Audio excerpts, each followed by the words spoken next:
This is The Healthy Healer, where true voice is your medicine. This is where we help doctors and other healers navigate through the challenging times by learning from the best minds in the healing industry.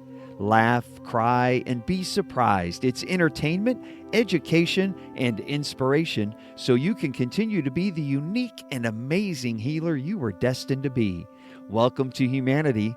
Welcome to The Healthy Healer with Dr. Fred. Hello, everyone. It's Dr. Fred, and welcome to another short, this time from the back end of my conversation with Dr. Diane Mueller earlier this week. So one of the things we had in our really robust discussion in the podcast was looking at what really is the cause of the root cause of our conditions, of our diseases, of our illnesses.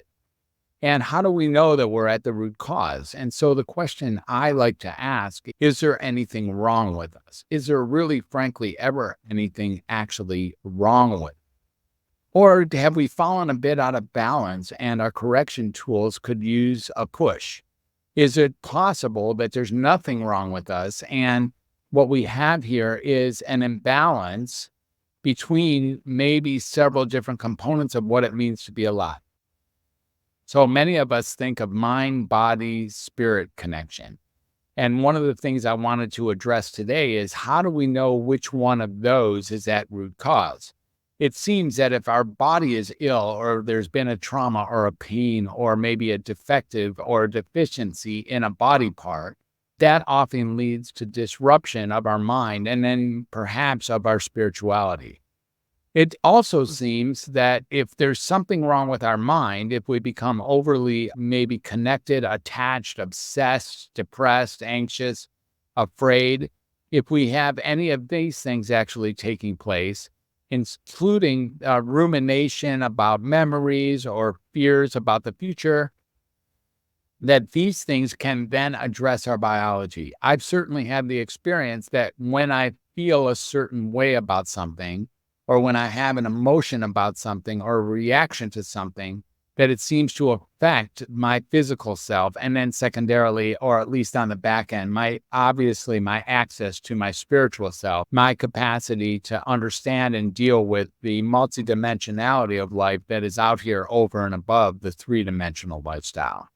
And then there's spirit, right? What happens when I fall out of line with why I'm here in the first place? What does it mean to be human? What does it really mean to be, if I say, a child of God or a child of the higher power? This is an important question. And when this becomes disrupted, it seems very clear to me that my physical self and my mind also gets disrupted almost simultaneously, but certainly directly on the heels. Sometimes I believe all these things are going on all the way, all the time. And any of them can disrupt the way the ball rolls or the wheel turns. And I ask you to look at your life. Which one comes first when you're feeling disease? A lot of the time, people come into a psychiatric office and they're looking for medication. They're looking for medication because they think that's going to address the root cause, which is something physical, a disruption in hormones or a disruption in neurotransmitters, or a disruption in our capacity to think or to stay focused or to be calm in the face of depressing aspects of life or to combat whatever physically has disrupted us.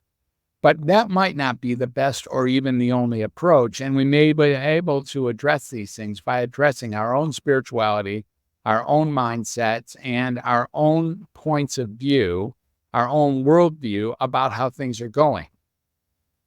So this was some of the discussion we had this afternoon.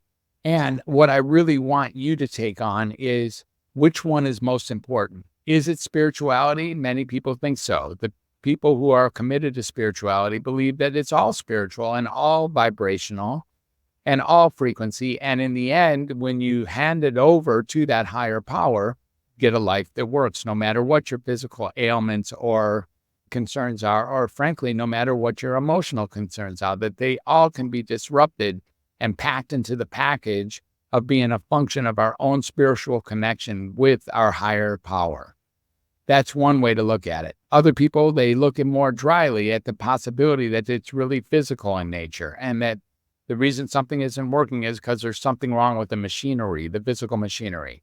And still others think that it's in our mind primarily, and it's just how we're thinking of things that has us think that we might have something wrong with it.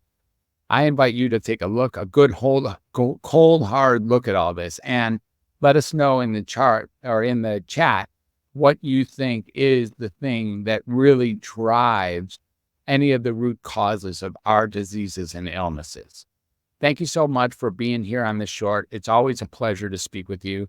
I look forward to future contacts and invite you to like, share, or comment below. And by all means, consider subscribing to The Healthy Healer, as this is what allows us to get out to all the people and hear and deal with these questions and these type of interviews that I have on this podcast.